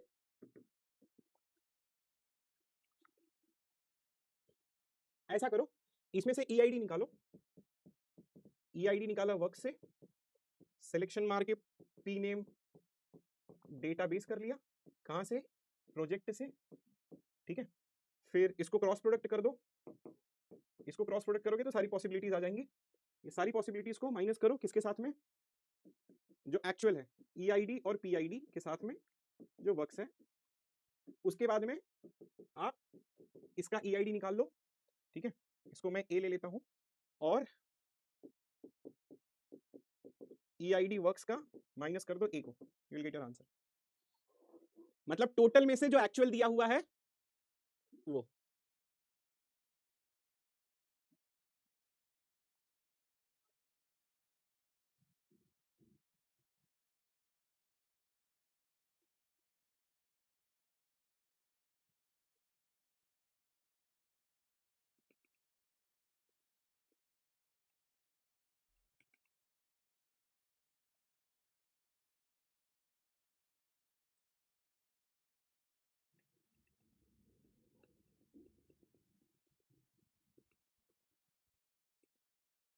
बहुत ही बढ़िया।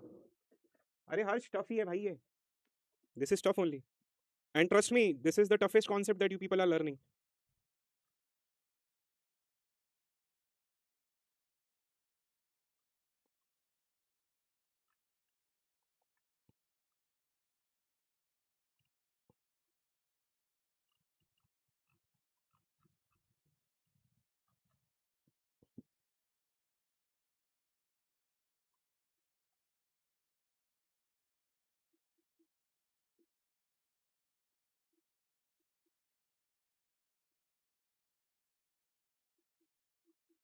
अच्छा हाँ, यहाँ पे एक मिस्टेक है ना, ठीक है अब सही है,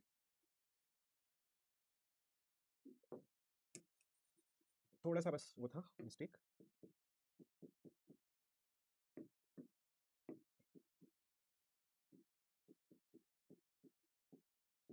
इसका स्क्रीनशॉट लेके उस पर डाल दोगे ना चैट जीपीटी, तो तुमको थोड़ा और भी अच्छे हैंड राइटिंग में दे देगा।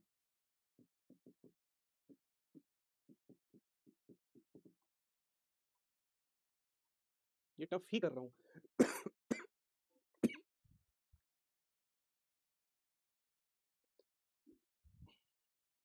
Thank you GMN। पता नहीं मतलब आज मेरे को खुशी हो रही है, आई मीन मेरे को अच्छा लग रहा था, लेकिन आज भाई GMN ने भाई आज तारीफ की है भाई।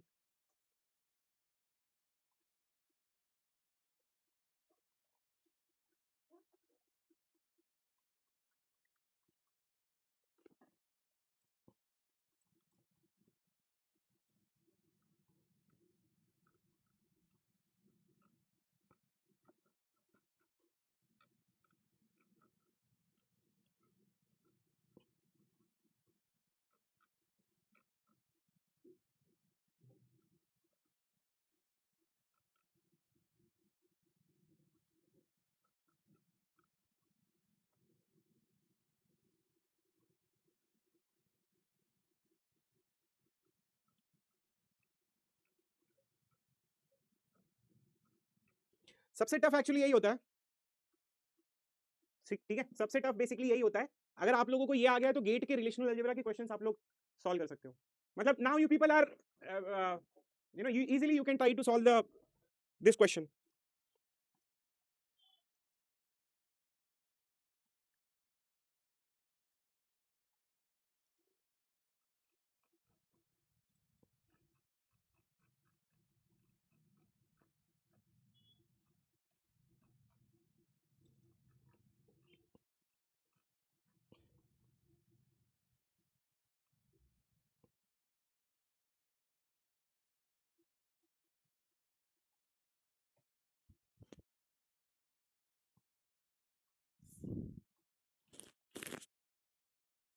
नहीं क्लास खत्म है अब,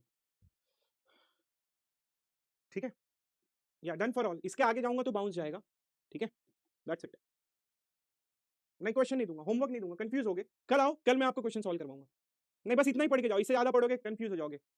आज इतना इतना पढ़ा है, मैं ट्रस्ट करो, मैं बता रहा हूँ ये बहुत टफ टॉपिक था, ठीक है, please enjoy this topic, that's it. इसके आगे पढ़ाऊंगा टफ लगेगा,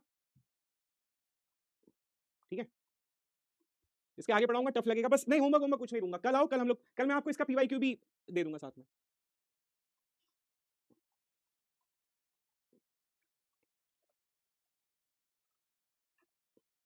ठीक है चलो, थैंक यू सो मच।